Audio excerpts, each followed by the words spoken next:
पार्थाय प्रतिबोधितां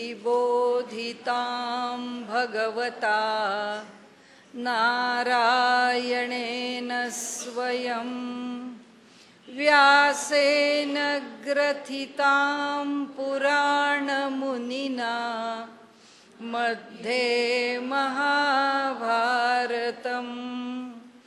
अद्वैतामृतवर्षिणीं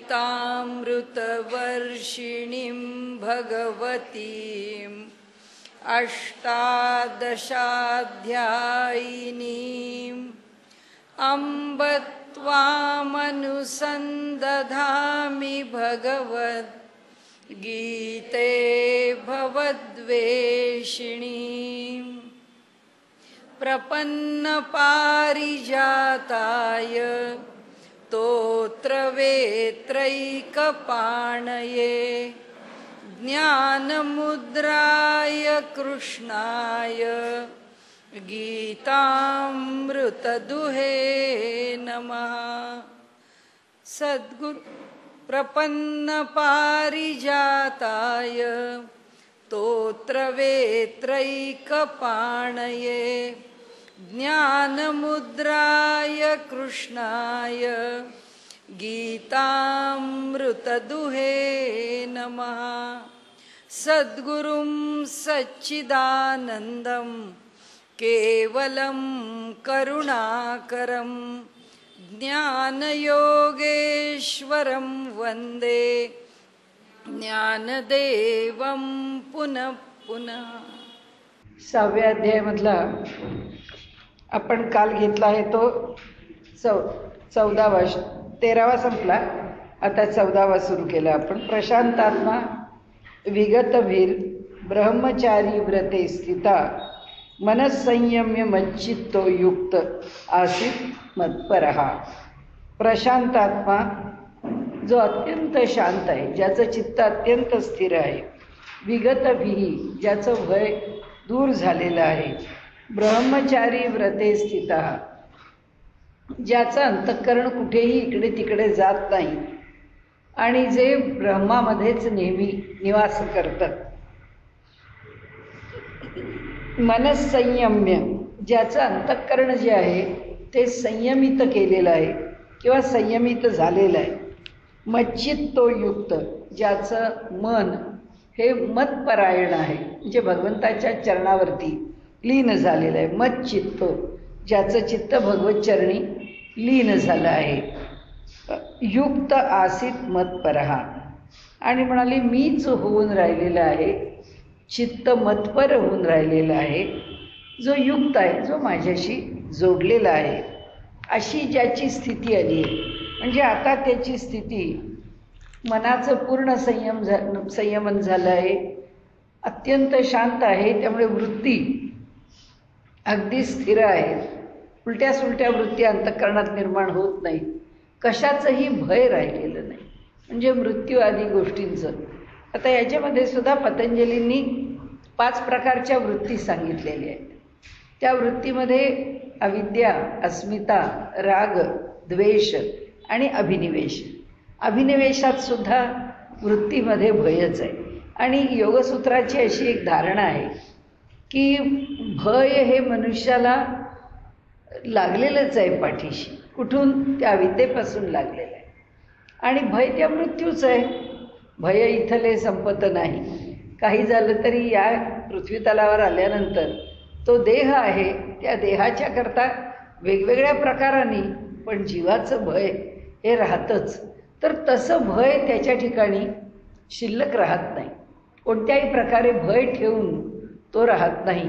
म्हणजे त्याला माहिती आहे की हा देह आपल्याला टाकायचा आहे. आपलं जे तत्त्वज्ञान आहे, आता ते काय आपल्याला पुन्हा त्याचा उच्चार करण्याची आवश्यकता नाही. परंतु मी म्हणजे माझा देह नाही. त्या देहाच्या विषयी त्यांनी वर्णन करताना अन्यत्र असं म्हटलं आहे, स्वांग जुगुप्सा, म्हणजे स्वतःच्या देहाच्या विषयी सुद्धा त्याला एक प्रकारचं वैराग्य असं आलेलं असतं की तो देह त्याला म्हणजे असं शब्द बरा नाही वाटणार, पण असा किळसवाणा वाटतो. तो सांभाळा सगळा तो घाण आहे. काय जसं म्हणजे मनुष्य गेला, शरीर तसंच राहिलं तर ते सडायला लागतं, खराब व्हायला लागतं. आहे ह्या स्थितीत सुद्धा त्या देहामध्ये सगळं घाणीने भरलेलं आहे तो. आणि त्यामुळे त्याला त्या देहाच्या विषयी एक प्रकारची अंतःकरणामध्ये घृणा वाटायला लागते. आणि त्याला त्यांनी स्वांग जुगुप्सा असं म्हटलंय की स्वतःच्या देहाविषयी त्याला जी घृणा निर्माण होते त्यामध्ये आता आपण बघतोय तसं भय, त्यामुळे देहाचं, मृत्यूचं, काही उलटंसुलटं घडण्याचं कशाचंच भय वाटत नाही. भयच अंतःकरणामध्ये शिल्लक राहत नाही. म्हणून विगत भीर ब्रह्मचारी व्रते स्थिता. तो म्हणून ब्रह्मचारी व्रतामध्ये म्हणजे ब्रह्माशी एकरूप झालेला असतो. आणि योगशास्त्राच्या दृष्टीने सुद्धा तो प्रपंचात पडतच नाही. लौकिक प्रपंच तो स्वीकारतच नाही. कारण काय आहे, ह्या ज्या अशा प्रकारचा जो योग आहे तो योग असं म्हटलेलं आहे की तो वयाच्या 5व्या आणि 7व्या वर्षापासूनच अभ्यासला जातो. आणि त्यामुळे अंतःकरणाची निरागसता, या जगाच्या विषयीचं वैराग्य हे फार लहान वयामध्येच निर्माण होतं. आणि लहान वयापासूनच वैराग्य प्राप्त झाल्यामुळे हे जे मोठे मोठे डोंगर आहेत त्याच्यातले अवघड ते पार करून जायचे, तर एक सिद्धी मिळवणं योगातलं इतकं सोपं नाही. सिद्धी म्हणजे या अर्थाने सिद्धी नाही की ज्या माणसाला काही ना काहीतरी सुख देतात किंवा चमत्कार करायला मिळतात, पण एक एक एक एक मनावरती नियंत्रण, शरीरावरती नियंत्रण, आपल्या बुद्धीवरती नियंत्रण, अशा अनेक गोष्टी आहेत की ज्यांचं नियंत्रण स्थापन होणं हे फार अवघड आहे. आणि त्यामुळे ते लहान वयापासून ते तयार करावं लागतं, तेव्हा तो योगी त्या बाजूनी तयार होतो. आणि म्हणून त्यांनी म्हटलं ब्रह्मचारी व्रते स्थिता. तो ब्रह्मचारी व्रतामध्ये स्थिर राहतो. नंतर मनस्संयम्य, मनाचं नियमन करतो, मनाचं नियंत्रण करतो. मच्चित्तो युक्त, माझ्या ठिकाणी त्याच्या चित्ताला युक्त करतो, म्हणजे जोडून ठेवतो, म्हणजे मतपरायण होतो. आसीत मतपरहा, आणि मी पर राहतो, मी परायण राहतो. प्रत्येक गोष्ट माझ्याकरता केली जाते. आणि युक्त आसीत, युक्त आहेस तो, जोडलेला आहेच. असे सर्व गुण आता त्याच्या ठिकाणी परिपक्व झालेले आहे. अशी जेव्हा स्थिती आली आहे त्यावेळी आता या कुंडलिनी योगाच्या अभ्यासात त्या सगळ्याचे लाभ त्याला काय, आपण पहिल्या दिवशीपासून जे पुन्हा पुन्हा म्हणतोय तेच की यम आणि नियम जितक्या प्रमाणामध्ये शरीरामध्ये आचरणाने अंगीकारले जाऊन त्याचे परिणाम अनुभवले जातील. शरीर अनुभवतं, शरीराच्या मध्ये परिणाम अनुभवले जातात, मनाने अनुभवले जातात, बुद्धीने अनुभवले जातात.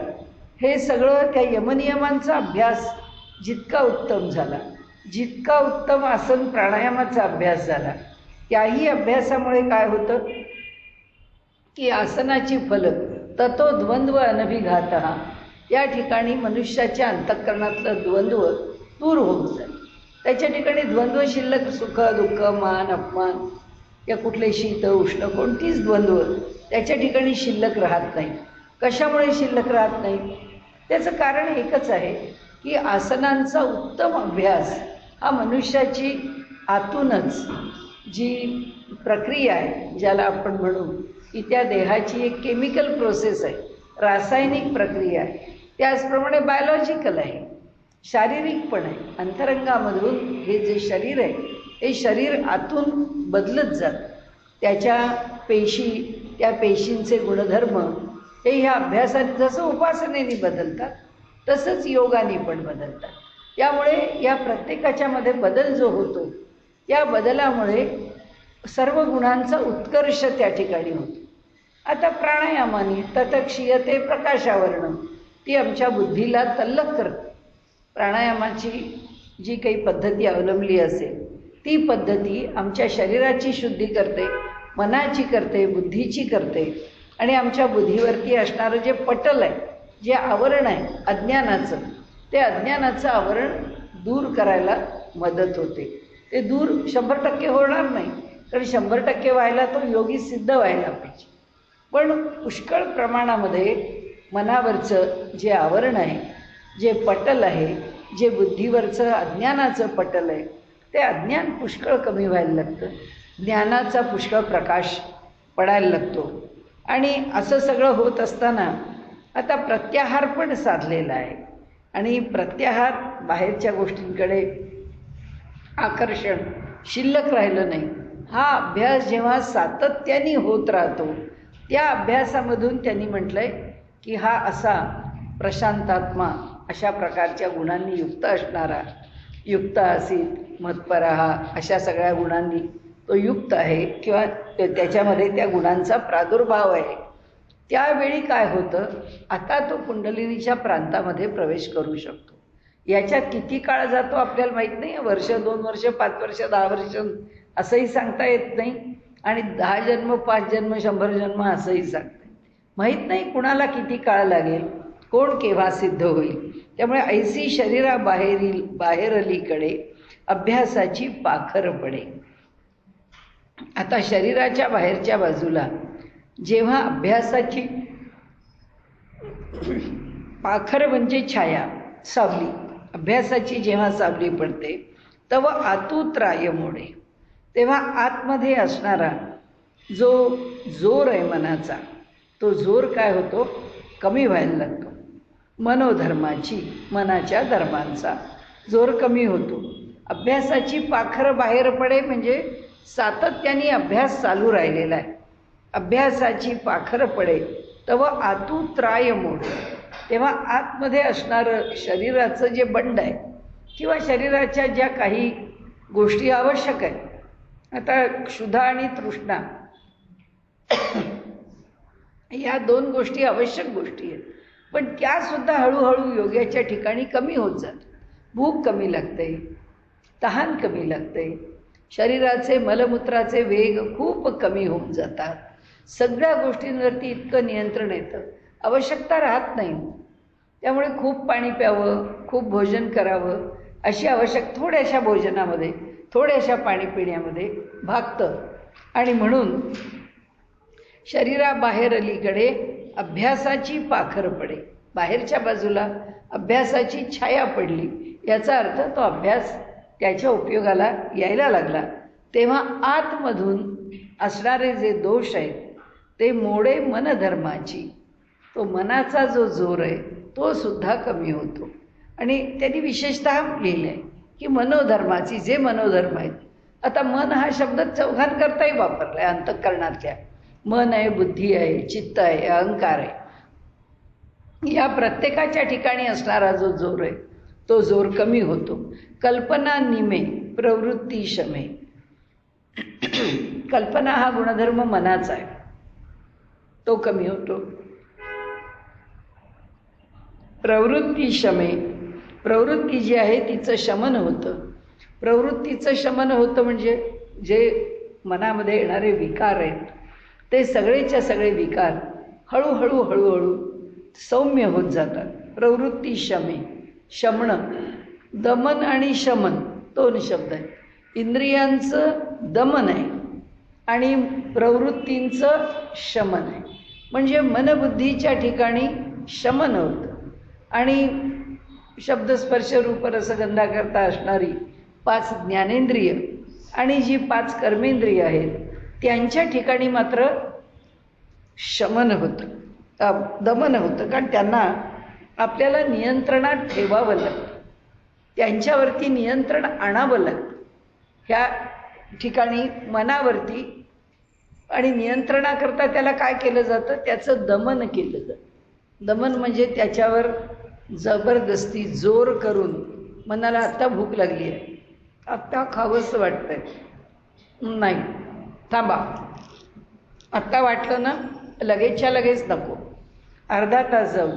तुकाराम महाराजांनी सांगितलंय, आली उर्मी साहे तुका म्हणे तोची साधू आहे. आत्ता राग आला, थांबा 10 आकडे मोजा. आत्ताचा राग आला आहे तो व्यक्त करू नका, गप्प राहा. अर्ध्या तासाने निघून जातो. आत्ताच्या आत्ता भूक लागली, आत्ता काहीतरी खायचं असं वाटलं, थोड्या वेळ 10 मिनिटांनी खाऊ, एवढं काम पुरं करू आणि खाऊ. एवढं म्हटलं तरीसुद्धा जे अपेक्षित आहे त्याची अपेक्षा कमी होते.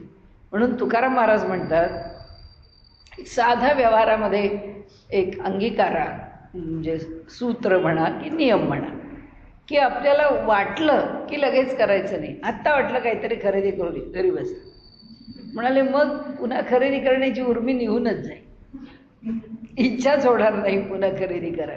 कारण त्या क्षणाची जी उर्मी असते ती उर्मी थांबवायची सवय लागली की पुन्हा त्या उर्मीला फारसं तोंड द्यायची वेळ येते. म्हणून तुकाराम महाराज म्हणतात की आली उर्मीच आहे तोची साधू आहे. इथे ते म्हणतात की ही स्थिती आता आली आहे.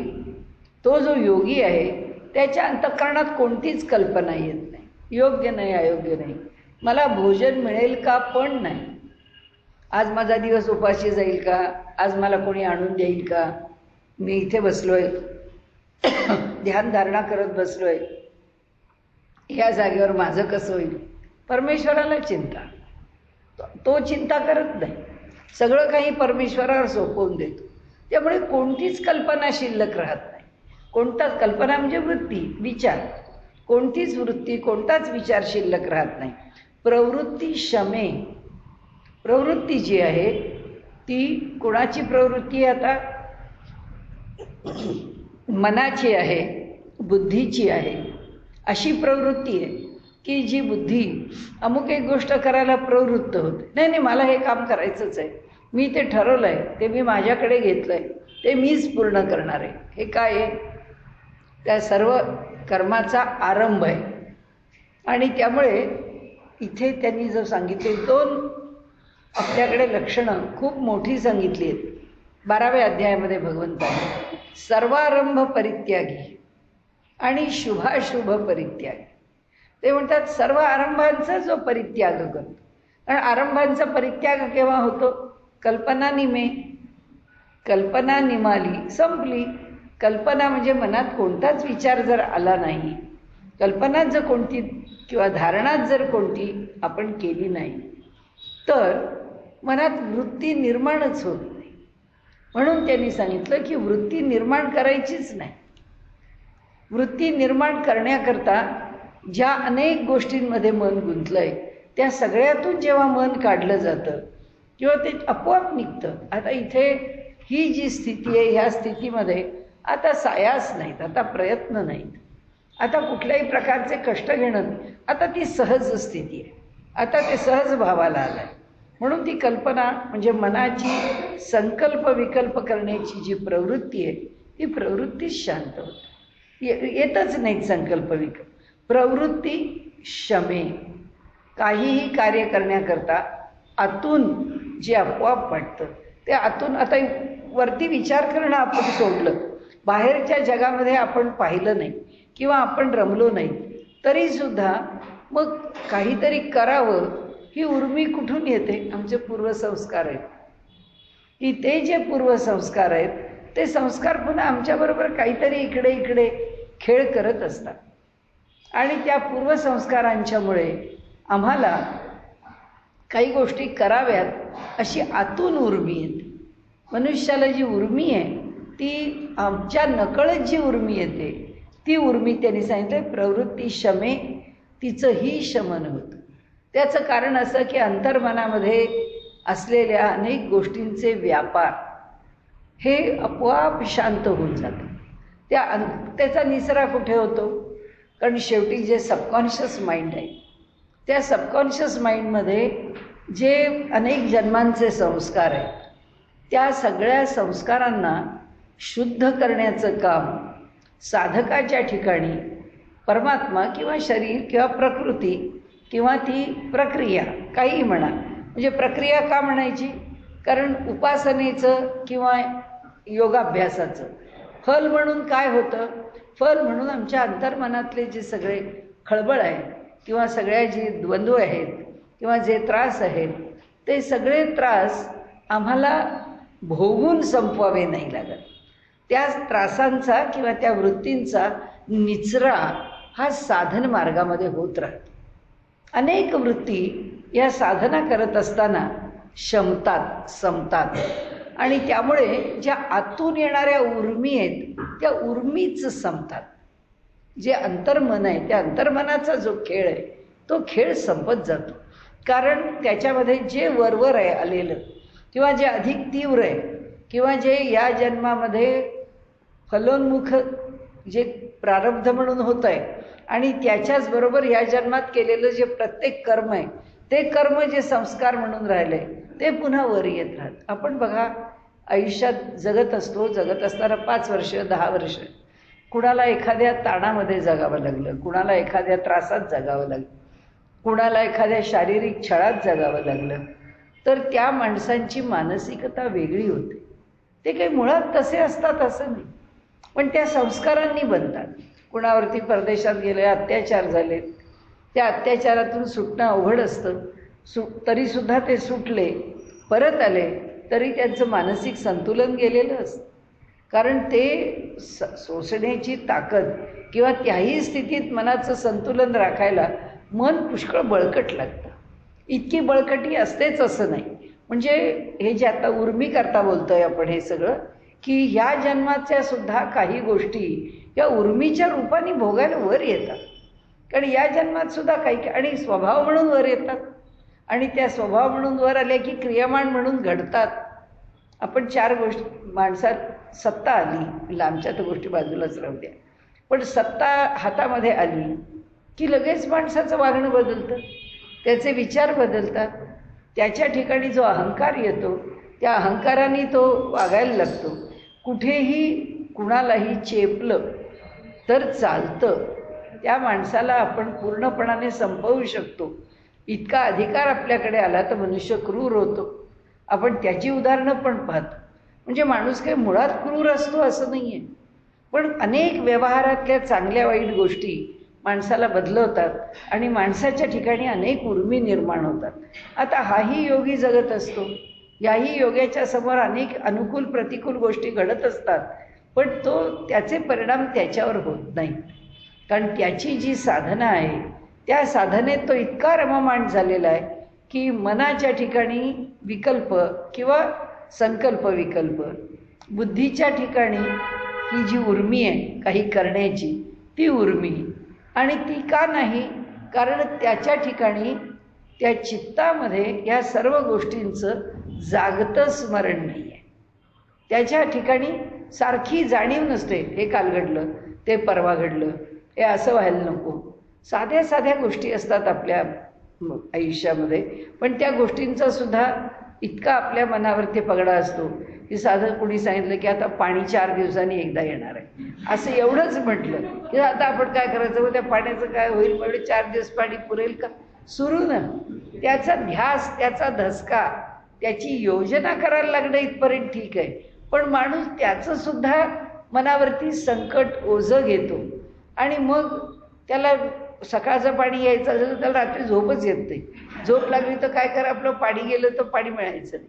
म्हणजे इतक्या लहान छान गोष्टी आहेत की ज्या मनुष्याच्या ठिकाणी उर्मी म्हणून वर येतात. कुठल्याही गोष्टी लहान सहान करायला घेतो आपण आणि त्या लहान लहान गोष्टींमध्ये सुद्धा आपल्या अंतःकरणामध्ये असे उमाळे येत असतात त्या प्रत्येक गोष्टीचे. ते सगळं वर वर पुन्हा पुन्हा येतं. त्यांनी सांगितलं हा असा साधक आहे, याची गोष्टच वेगळी आहे, याचं सगळं शांतच झालं. याच्या ठिकाणी आता कल्पना निर्माणच होत नाही. म्हणजे मनाला कामच शिल्लक राहत नाही, मनाचं मनपणच राहत नाही, मन अमन होतं.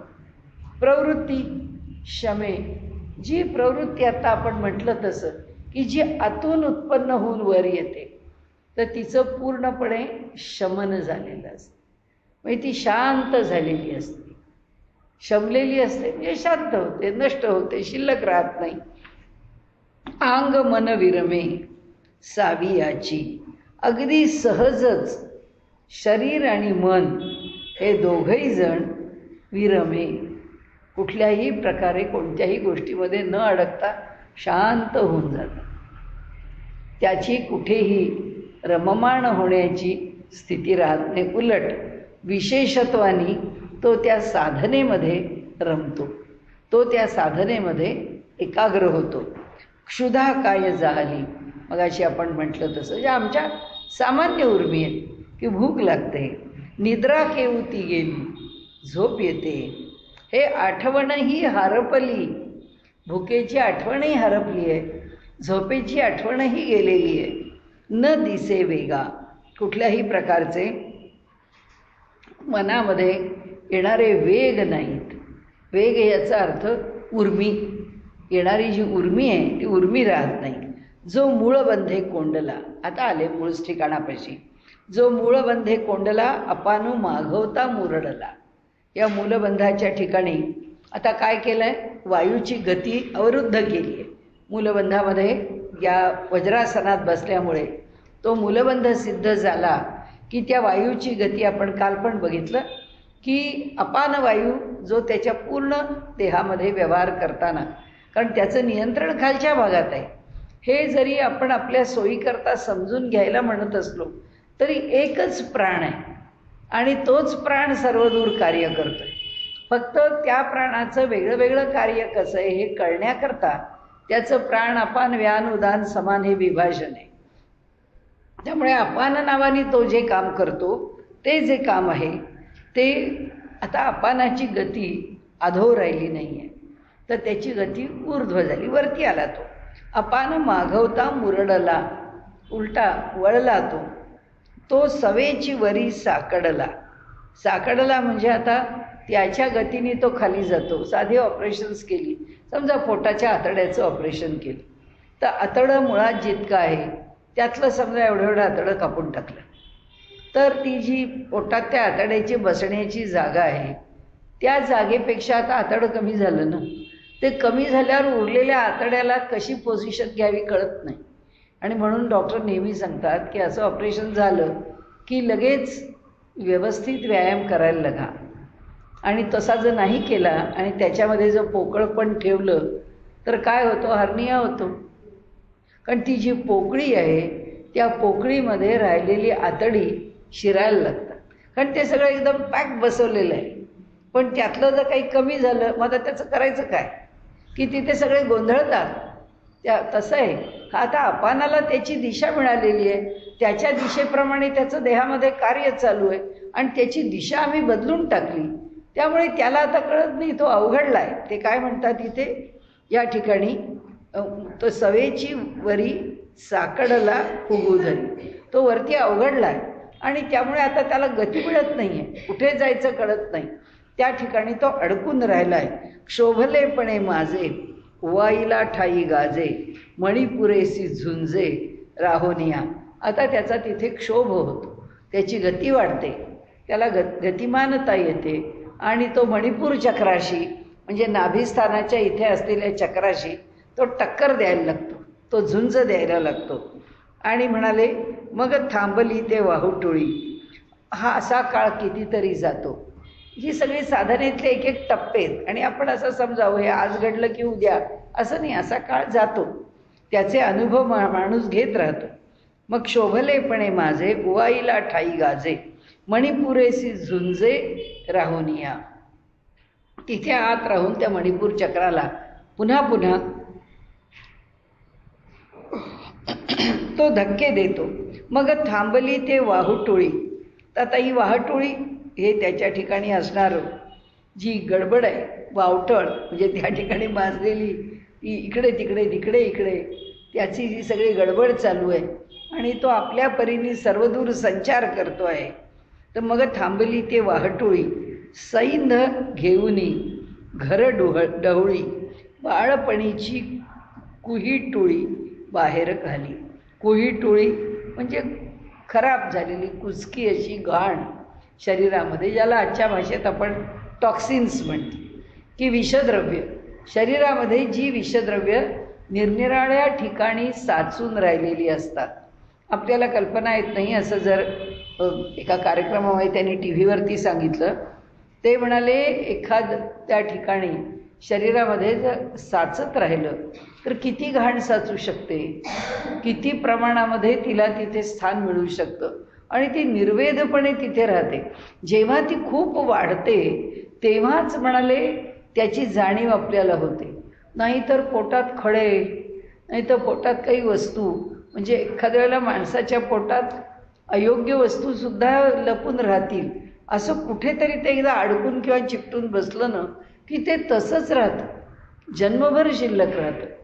तसंच आहे आता आपल्याकडे आपण कोलेस्ट्रॉल वाढलं म्हणतो, दुसरं काय, ही बाळपणापासूनची ही कुहीटोळीच आहे. म्हणजे कसं की पहिल्यापासून आता आपण खातच चालू, 25 वर्षाचे झालो, काही काहींचं 25व्या वर्षीच कोलेस्ट्रॉल वाढतं. आता आजकाल सगळंच अवघड झालं आहे. परंतु जे लहानपणापासूनची सवय आहे त्या सवयीमधून जर ती टॉक्सिन्स बाहेर पडली नाहीत शरीरामधून, तर ती टॉक्सिन्स आम्हाला त्रासदायक ठरतात आणि तिचा जो त्रास होतो तो आता आजकाल रोगांमध्ये परिणत होतो, त्यामुळे रोग होत राहतात. पण त्यांनी सांगितलं अशी लहानपणापासून शरीरामध्ये जी घाण साचून राहिली आहे ती सगळी बाहेर घाली. हे कोण करतं काम? अपान करतो. भीतरी बळी न धरी म्हणाला. आता त्याला वळी म्हणजे वळणं, त्याला आतमध्ये वळायला जागाच राहिली नाही, कारण तो सगळा उलटा उलटा पाठवल्यामुळे तोच सगळा भरून राहिला आहे सर्व दूर. त्यांनी इथे म्हटलंय ना की इथे माझे उवाई जो मूळबंधे माझे उवाईला ठाई गाजे म्हणी पुरेसी झुंजे राहोनिया.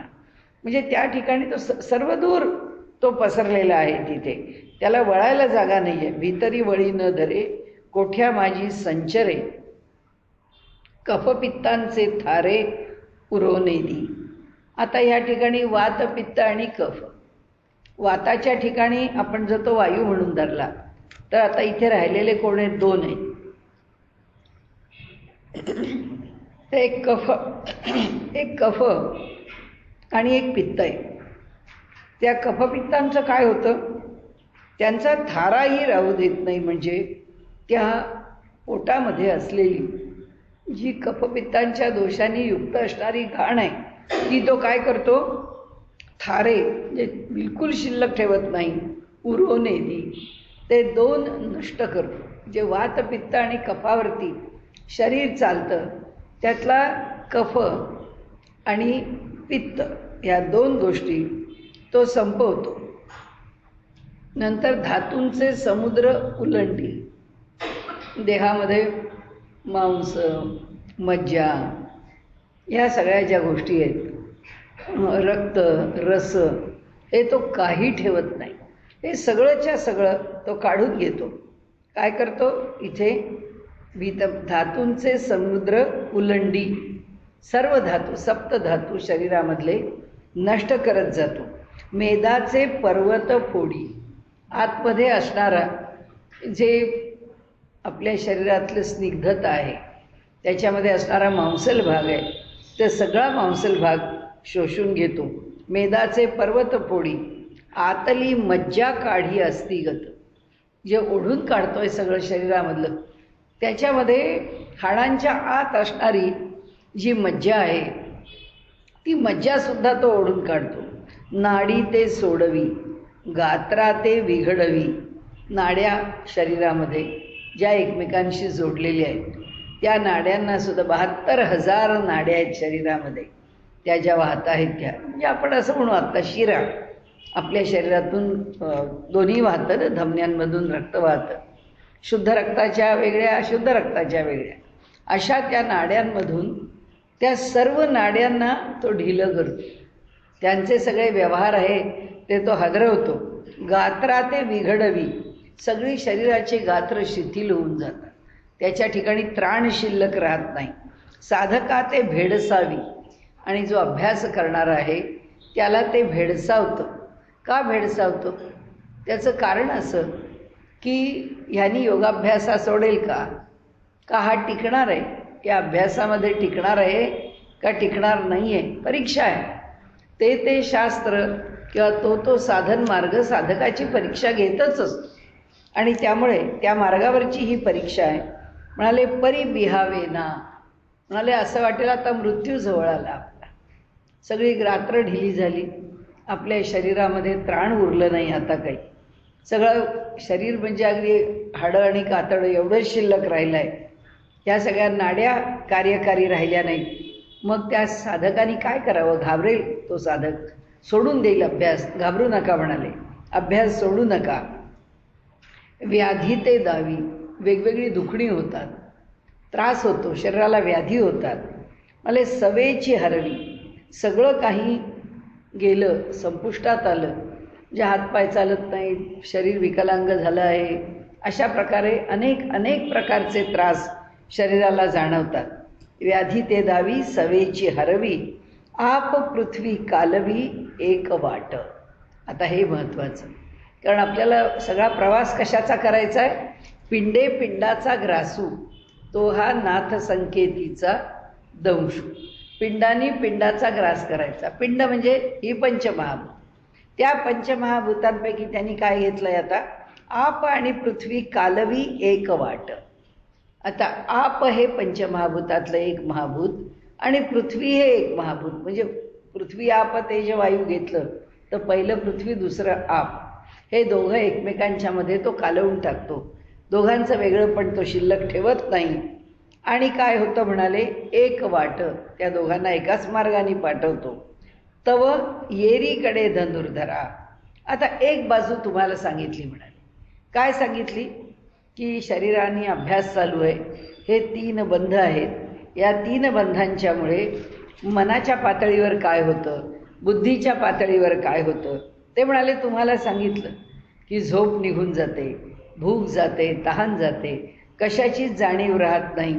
तो अपानवायू आतमध्ये फिरतो. तो जेव्हा आतमध्ये मुरडून येतो तेव्हा तो सगळ्या पोटाला व्यापून राहतो आणि पोटामध्ये असणारं जे कफ आणि पित्त आहे ते सगळं खाऊन पिऊन नष्ट करतो. त्यानंतर ते म्हणाले क्षुधा जवळजवळ जाते, तहान जवळजवळ हरपते, झोप निघून जाते आणि हा कार्यरत होतो अपानवायू. आणि तो शरीरामधलं जे बालपणापासूनचं असलेलं जे काही विषारी विषद्रव्याच्या रूपामध्ये अशुद्ध, नाड्यांची अशुद्धता, शरीराची अशुद्धता ती सगळी सोडवतो आणि आता शरीरामध्ये असणारे सगळे धातू खाऊन संपवून टाकतो. शरीरामध्ये असणारं मांसाचा भाग, तो मांसल भाग सगळा संपवून टाकतो आणि शरीरावरती वेगवेगळी दुखणी, आपत्ती आणून तो त्या योग्याला भेडसावतो. आता म्हणाले घाबरू नये, परंतु या व्याधींना तोंड द्यावं. तसंच त्या ठिकाणी ही जी पृथ्वी तत्व आणि आपतत्व हे जे संपवून टाकलं आहे, आता तो देह कसा झाला आहे? 2 तत्व संपल्यामुळे 3च तत्वात आला आहे. आप आणि पृथ्वी तत्व गेलं देहामधून, आता आलं तेज, वायू आणि आकाश तत्व. ही पंचमहाभूतातली 3च तत्व आता शिल्लक उरली. आणि आता त्यांनी म्हटलं इथे की तव कुंकुमे नहाले. जेव्हा 2 तत्व संपतात त्यावेळी कुंकुमे म्हणजे केशरानी नाहिलेली वळण घेऊन आले सेजे जैसे. आले कोण येतं तर तैसी ते कुंडलिनी. म्हणजे तव राहिली का? मला पण वाटलं आपण पुढे गेलो. हां, तव येरीकडे धनुर्धरा, आसनाचा उबारा, शक्ती करी उजगरा कुंडलिनी ये. म्हणाले त्यावेळी एरीकडे ह्या दुसऱ्या बाजूला.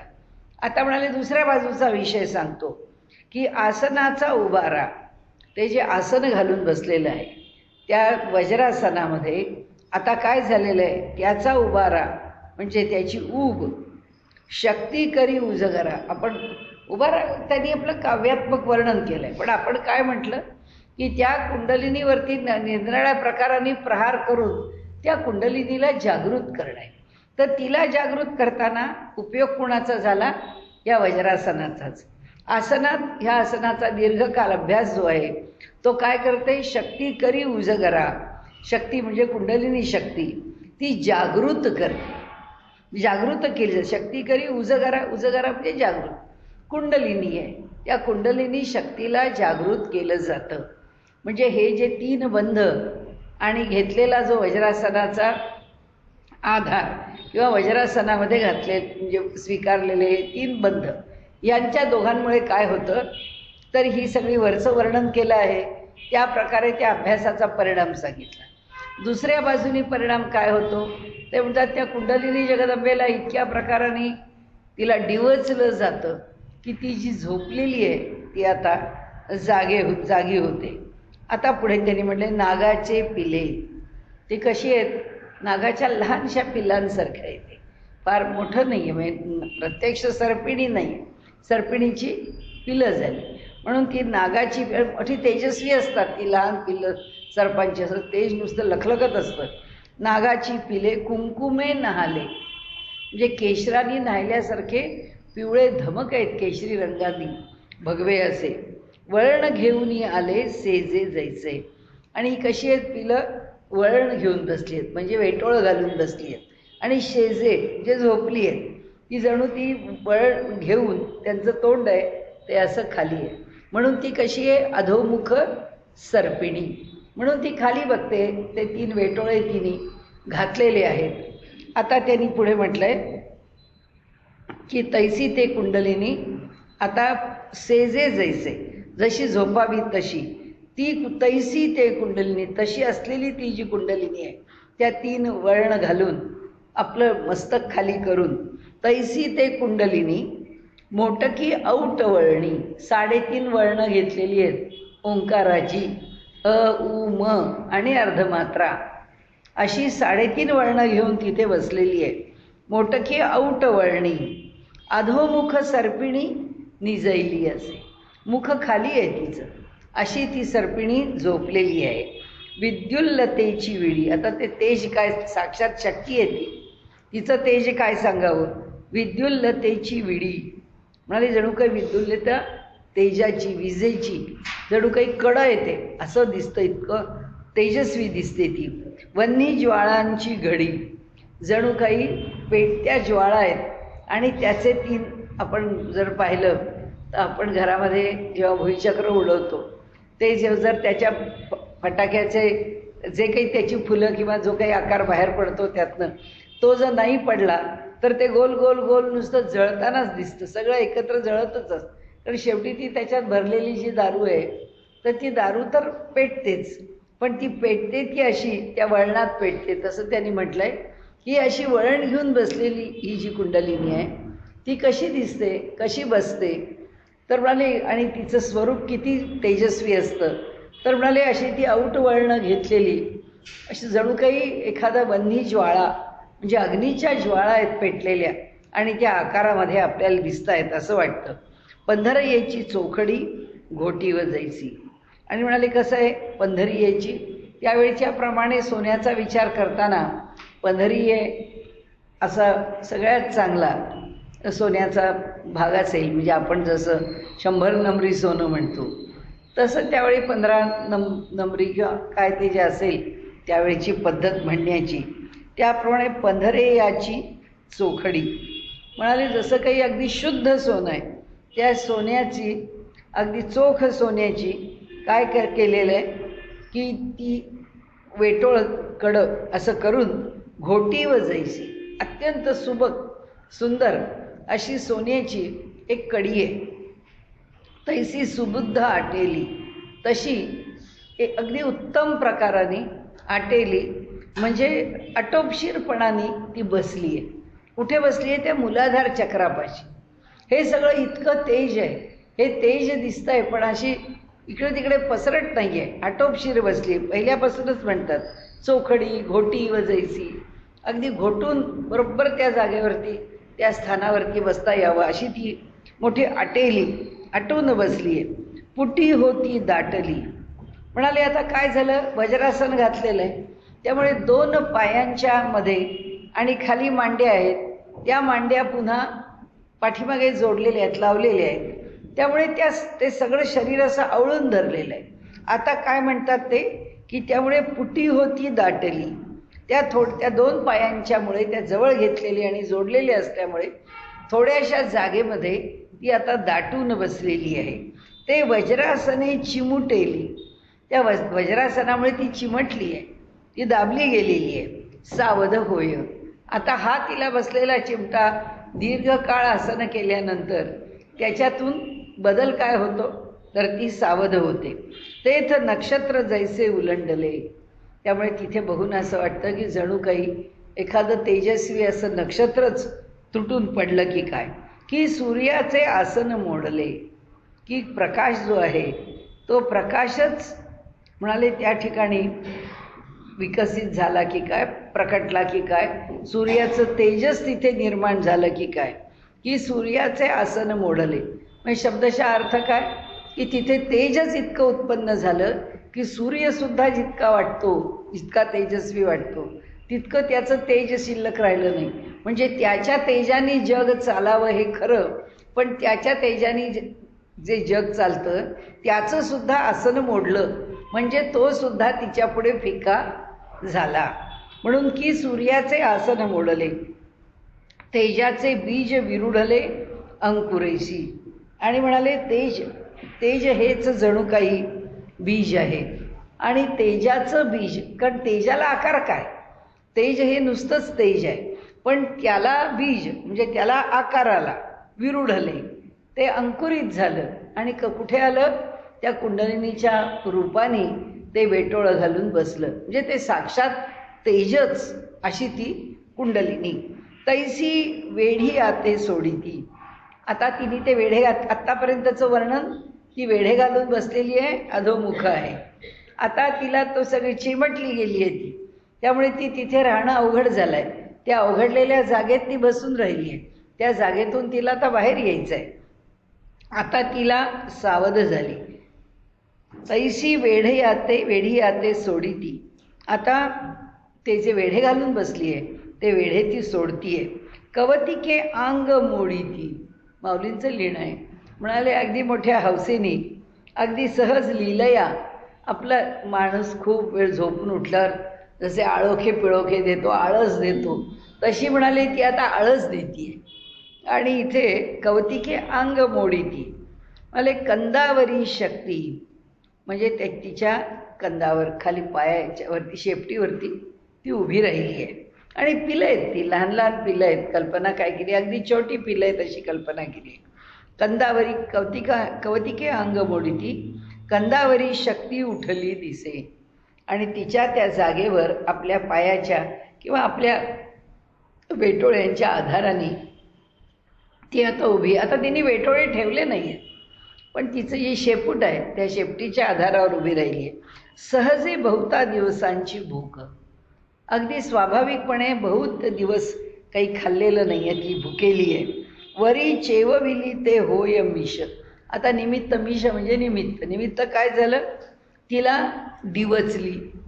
कोणी डिवचली, त्या वज्रासनामध्ये बसलेल्या योग्यानी तिला डिवचलं आहे. आणि त्यामुळे वरी चेवविली ते होय मिश. मग आवेशे पसरी मुख ऊर्ध्व उजू. सरळ तोंड वर केलं आहे आणि ते तोंड आ केलं आहे त्याचा, कारण आता तिला भूक लागली आहे, तिला राग आला आहे, ती संतापली आहे. त्याचबरोबर तिला आता चवताळायला लावलं आहे. तिची खरं म्हणजे खोड काढली आहे, त्यामुळे ती जागी झाली आहे, तिला झोपेतनं उठवलं आहे.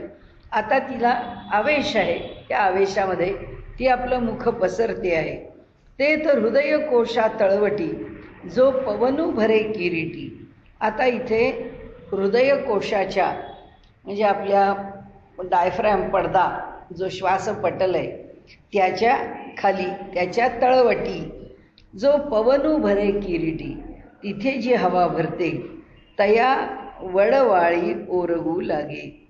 तिथे असणारी सगळी, जो पवनू भरे किरीटी, तया, बरोबर असते ना मी, तया सगळे याची मिठी देऊनी घाली. जो पवनू भरे किरीटी, जो हवा तिथे भरलेली आहे तिच्या ठिकाणी तिला सगळे याची मिठी म्हणजे सगळ्याला खाऊन टाकते. सगळे याची मिठी देऊनी घाली. सगळ्यालाच मिठी मारते आणि ते संपवते, म्हणजे सगळं खाऊन नष्ट करते. आता बघा, जो बाहेरचा म्हणून जो वायू होता त्या वायूला पण तिने संपवलं. पृथ्वी संपवली, आप संपवलं. आता काय केलं, तो वायू जो बाहेरचा आहे तो संपवला. मुखीचा ज्वाळी तळीवरी कवळी, मांसाची वडवाळी ओरगू लागे. मुखीचा ज्वाळी, तिच्या मुखातून ज्वाळा बाहेर येत आहेत त्या कुंडलिनीच्या. तळीवरी कवळी म्हणाले काय करते, खालती आणि वरती दोन्ही ठिकाणी तिने स्वतःला व्यापून घेतलंय. तळीवरी म्हणजे शरीराचा खालचाही भाग, शरीराचा वरचाही भाग, या सर्व भागामध्ये ती व्यापून राहिलेली आहे. मांसाची वडवाळी ओरगू लागे. आणि मांस जे आहे ते लचके तोडतीये, त्याचे खातीये, लहान लहान घास करतीये आणि ते मांस खाऊन टाकतीये. जे जे ठाय समास ते आहाच जोडे घाऊस. जिथं जिथं म्हणून शरीरामध्ये मांस आहे, मांसल भाग आहे, त्या सगळ्याचे लचके तोडून एक एक घास काढून ते सगळं शरीरातलं मांस ती संपवते आहे. आणि म्हणून मासाची वडवाळी नाही झालं, समास तेथ आहाच जोडे घाऊस, पाठी एक दोन्ही घास हियाही भरी. एक दोन लचके तर ती हृदयाचे पण तोडते. म्हणजे तिथेही जे मांसलपण आहे त्याही मांसलपणाला ती सोडत नाही, हृदयाच्या मांसलपणालाही न सोडता तिथलेही हियाही. म्हणून म्हणाले पाठी एक दोन्ही घास हियाही भरी. नंतर या शरीरातलं तर सगळं मांस खाऊनच टाकते, पण शेवटी हृदयाच्या इथे असलेलं मांससुद्धा त्याचे एक दोन लचके तोडून तेही खाते. मग तळवे तळहात शोधी. आता हे शरीरातल्या झाल्यावर हाताचे तळवे तळहात हे बघायला लागते ती. ऊर्ध्वीचे खंड भेदी, त्याच्यावरचा जो भाग आहे तो भाग संपवते. झाडा घे संधी संधी प्रत्यंगाचा. इथे कसं सांधे जे आहेत त्या सांध्यांच्या मध्ये जे जे काही आहे तिथे जे काही थोडंफार मांस आहे तेही सगळं काढून घेते. नंतर आधार तरी न संडी, म्हणजे मूलाधार चक्रावरती जी शेपूट ठेवली आहे आणि ती जी उभी राहिली आहे त्या कंदावरती, त्या मुळाचा आधार तिने अजून सोडला नाही आहे. जागा आपली मूळची तशीच आहे, तिथंच उभी आहे ती.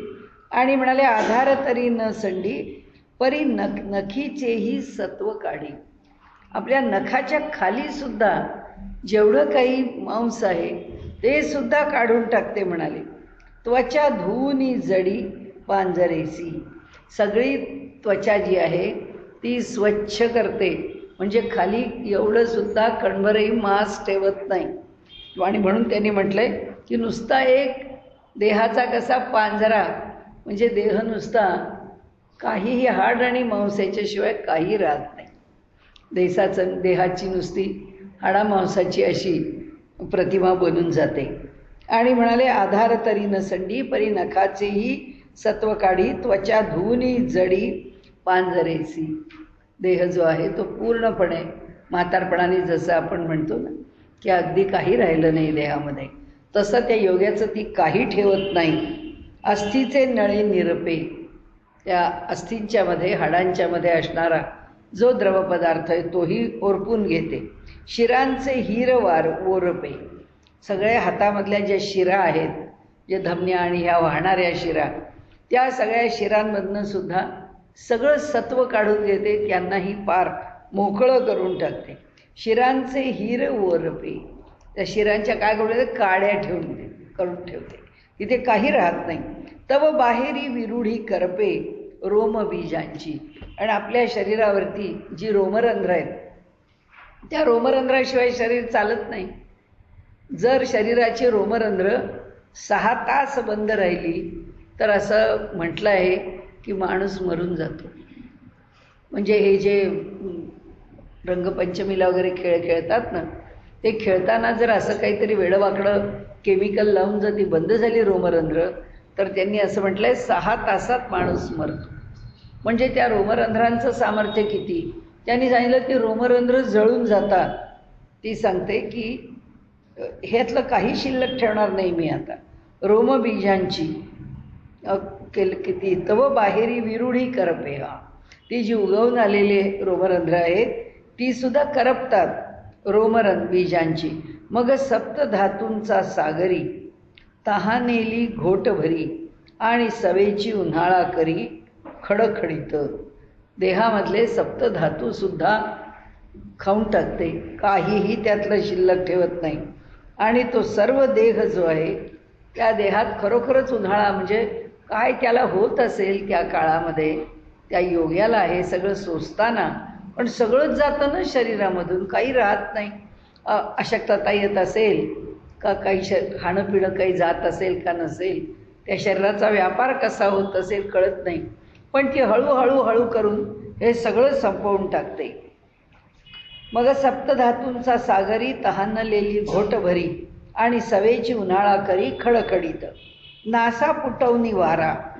आता नासाच्या जवळ म्हणजे नाकाच्या जवळचा वारा, त्याचं काय होतं म्हणाले, नासा पुटवणी वारा जो जातसे अंगुळे बारा. आपल्याकडे असं म्हटलंय हा जो श्वास आहे त्या श्वासाचं नाकाच्या बाहेर जाण्याचं अंतर किती? 12 अंघोळ. तितका तो लांब जातो आणि आपण श्वास तिथून घेतो. तर ती जी 12 अंघोळ आहेत, तर नासपुटवनी वारा जो जातसे अंघोळे 12, तो गचिये धरुनी माघारा आतू घाली. आणि आता जे उच्छ्वासाच्या रूपाने बाहेर पडतं ते ती बाहेर पडू देत नाही. तो जो उच्छ्वास आहे तो पकडून गचिये धरुनी माघारा असं तिने वर्णन केलंय. तो गचिये धरुनी माघारा आतू घाली, शरीरामध्ये ओढून घेतो.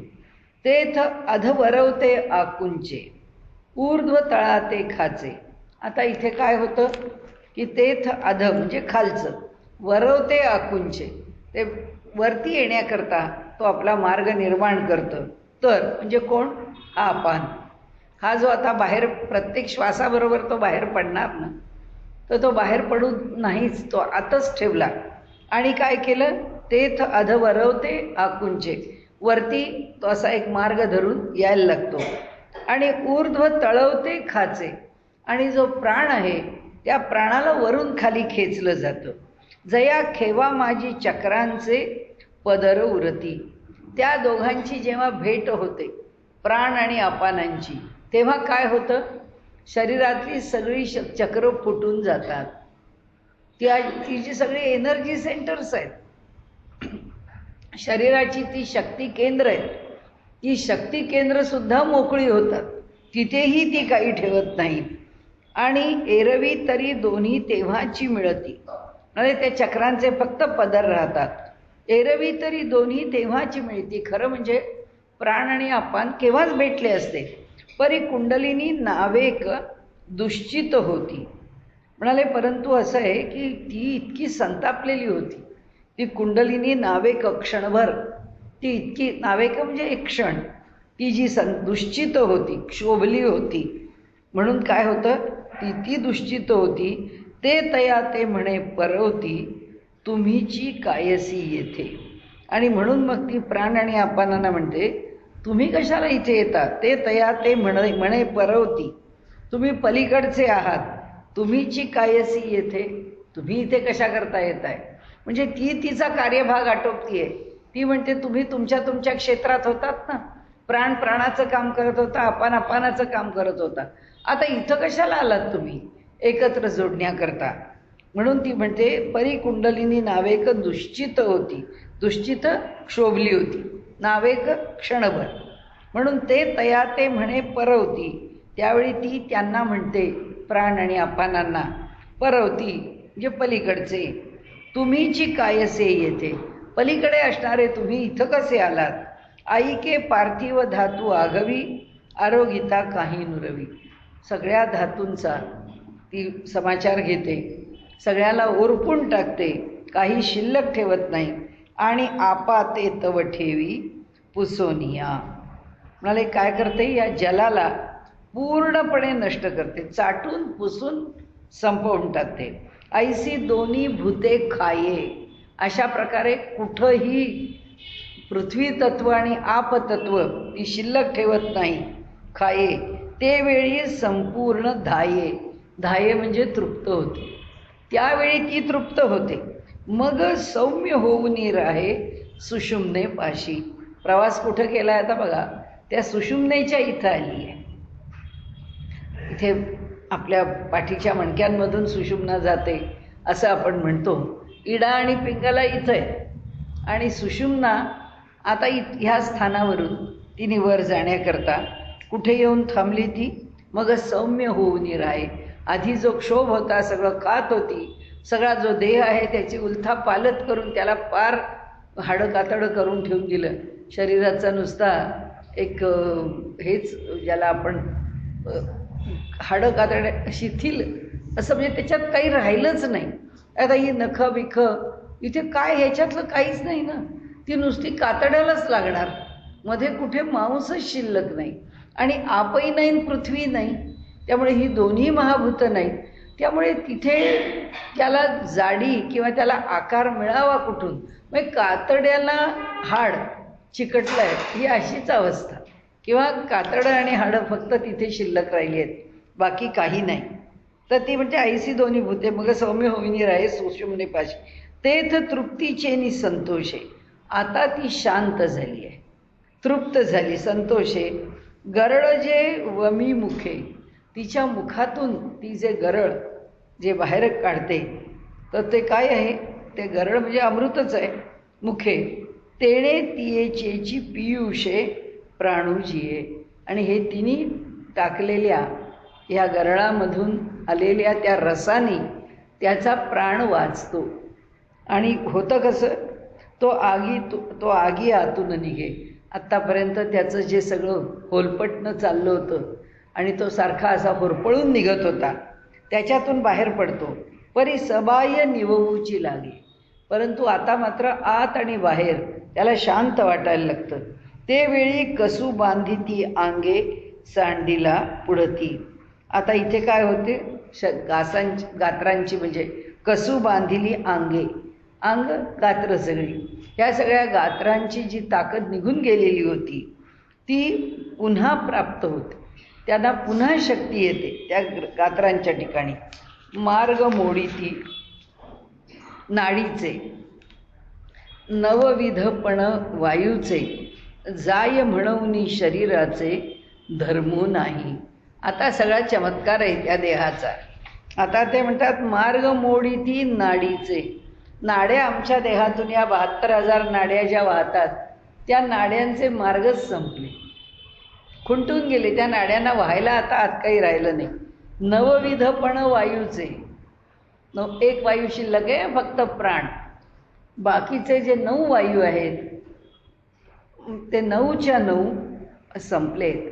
जाय म्हणून शरीराचे वायूचे नवविधपण वायूचे जाय. 9 प्रकारांनी त्या वायूंनी शरीरावरती काम करावं, नियंत्रण ठेवावं, ते शरीर चालवावं. हे आता शरीर धर्म कोणतेच राहिले नाहीत. इडा पिंगला एकवटती, त्याही 2 ठिकाणावर स्वतंत्र ज्या वाहत होत्या त्याचंही काय झालं, त्याही तिथे एकवटल्या आहेत. गाठी तिन्ही सुटती, त्या ठिकाणी 3ही गाठी सुटून जातात.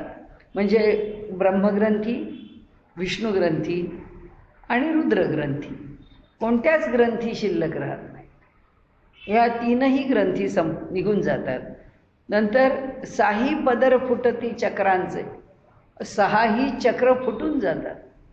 तेही ते शरीराच्या आत काय राहिलं बघा, ना मांस राहिलं, ना जल राहिलं, ना पृथ्वी तत्व राहिलं, ना आतमध्ये कार्यकारी असणारे वायू राहिले, ना ती शक्तीची केंद्र असलेली चक्र राहिली.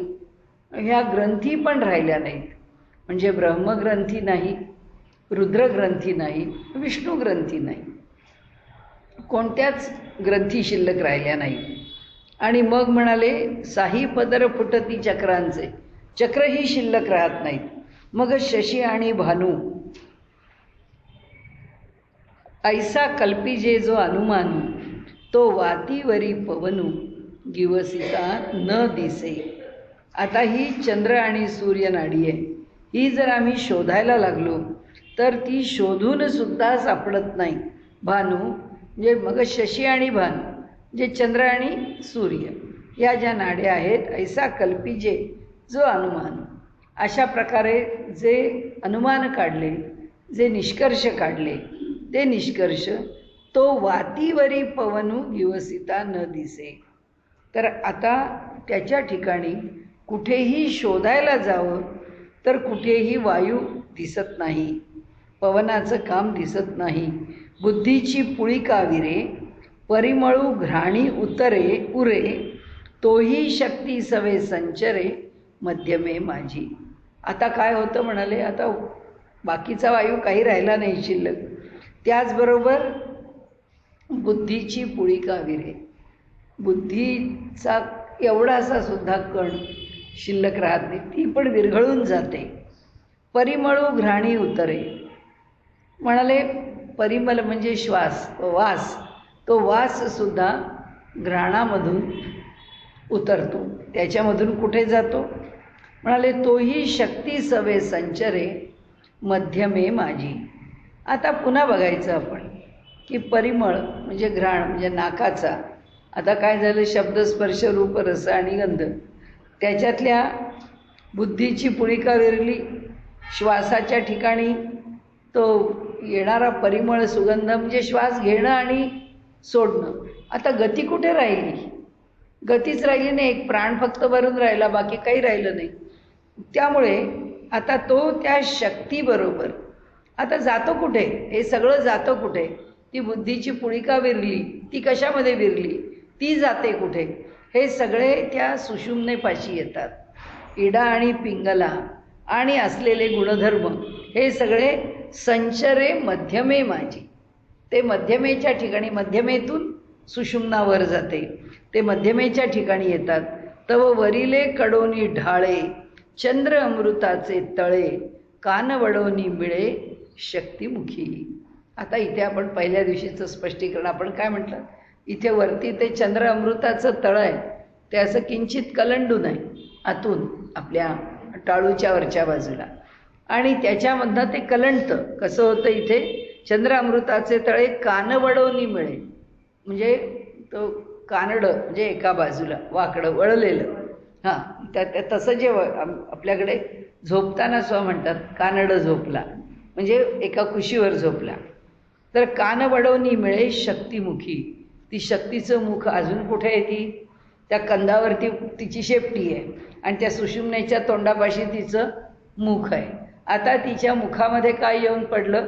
त्या चंद्र अमृताच्या तळ्यातलं अमृत येऊन पडलेलं आहे. तेणे नातके रस भरे, तो सर्वांगा माझी संचरे, जेथीचा तेथ मुरे प्राण पवनू. म्हणजे आता इथे काय होतं? तिथे हा जो रस आहे, हा रस काय होतो? त्या रसामध्ये नातके रस भरे, तिचा संपूर्ण जो आकार आहे, त्या संपूर्ण त्या सर्पाकार किंवा ते पिल्लाचा जो आकार आहे, त्याच्यामध्ये जसा एखाद्या नळीमध्ये रस भरावा ना, तसा त्याच्यामध्ये नळीने जसा भरावा तशी ती कुंडलिनी त्या रसाने भरून जाते. तो सर्वांगा माझी संचरे. हा जो रस आहे, हा रस सर्व अंगामध्ये संचार करतो, म्हणजे सर्व अंगात भरून राहतो. नंतर जेथीचा तेथ मुरे प्राण पवनू. आता प्राण, आत्तापर्यंत काय चाललं होतं? वायूला संपवत होते. म्हणजे आधी काय झालं? पृथ्वी तत्व गेलं, आपतत्व गेलं, त्या दोघांना पूर्ण संपवलं. त्यानंतर देहामध्ये सगळे जे वायूचे 9 प्रकार की प्राणापान व्यान उदान आणि समान, आणि मग ते नाग, कूर्म, कृकर, देवदत्त, धनंजय, हे जे प्राण आहेत त्याचे भाग आहेत, तर ते त्याचे उपविभाग आहेत. ते सगळे विभाग तिने सगळे संपवून टाकले. आता राहिला होता कोण? प्राण. आता या प्राणाशी ती का धरायला येते किंवा प्राणाला का ती पकडते? कारण त्याला गती आहे ना. आता गती संपवायची, कारण गतीत आलं म्हणजे आपण जेव्हा गतीशी जोडलेले आहोत तेव्हा आपण नाशवंत आहोत. गती संपली की देवासारखेच झालं ना, आपण स्थिर झालो. आपल्याकडे काही घेणं आणि सोडणं हा प्रकार राहणार नाही. आता प्राणवायूचं तसंच आहे. गतिमान हे जग, गच्छती ती जगत, जे सारखं गतिमान राहतं ते जगत, आणि ते विलयाला जातं. आता ती काय करते? त्याला तेणे नातके रस भरे, तो सर्वांगा माझी संचरे. ती कुंडलिनी पुराच्या पुरा रस भरून घेते, तो रस सर्व अंगामध्ये संचारतो. जेथीचा तेथ मुरे प्राण पवनू. आणि हे जे चैतन्य आहे प्राण पवन, प्राण वायू, हा जिथला तिथं मुरतो, तिथेच तो जिरतो, तिथेच तो राहतो, काही आपण म्हणू त्याला. आणि म्हणाले तातलिये मुसे, मेण निघोनिया जाय जैसे, कोंदली राहे रसे वोतलेली. आणि मग आता काय होतं? तातलिये जे तापलेल्या मुशीमध्ये आता रस टाकला. ती मूस कशाची बनवली आहे? ते मेण आहे. ते मेण त्याच्यामध्ये जेव्हा घातलंय तो साचा, तेव्हा तो साचा, तो रस ओतला की ते मेण निघून जातं, वितळून जातं, आणि राहतो तो फक्त रस राहतो. तसा आता ही कुंडलिनी जगदंबा त्याच्या देहातनं या सगळ्यांची सुट्टी करते, सगळ्यांना काढून टाकते, आणि फक्त सबंध देहभर हा त्या चंद्रामृताच्या तळ्यातला रसच भरून राहतो. आणि त्यामुळे आपल्याकडे कथा सांगताना लहान मुलांना आपल्याकडे पद्धत आहे की देवांच्या शरीरातून काय वाहतं, आमच्या शरीरातून रक्त वाहतं, त्या अप्सरांच्या शरीरातून काय वाहतं, तर आपण म्हणतो दूध आणि कापूर. म्हणजे त्या कापूर विरघळलेल्या दुधाचा रस. म्हणजे थोडक्यात काय की त्यांची शरीरं ही आमच्यासारखी मर्त्य नाही आहेत. एवढंच आपल्याला चैतन्य आहे, फक्त आत खेळत आहे. तर हे जे चैतन्य आहे ते त्यांनी सांगितलं कोंदिली राहे रसे ओतलेली. त्या ठिकाणी बाकी सगळं निघून जातं आणि केवळ रसानीच काया भरते. तैसे पिंडाचेनी आकारे ते कळाची का अवतरे. म्हणजे शरीराचा आकार घेऊन फक्त ते तेजच उभं राहतं, बाकी काही नाही. वरची कातडी सुद्धा नाही, काही राहत नाही त्याच्यामध्ये. कळाची की अवतरे वरी त्वचेचेनी पदरे पांघुरली असे. फक्त काय आहे त्याच्यावर अशी सुंदर सतेज अशी जी नवीन निर्माण झालेली त्वचा आहे ती त्वचाच जणू काही त्या रसाने पांघरली आहे. म्हणजे त्वचेच्या आत काय आहे तर फक्त रस आहे, बाकी काही नाही आहे.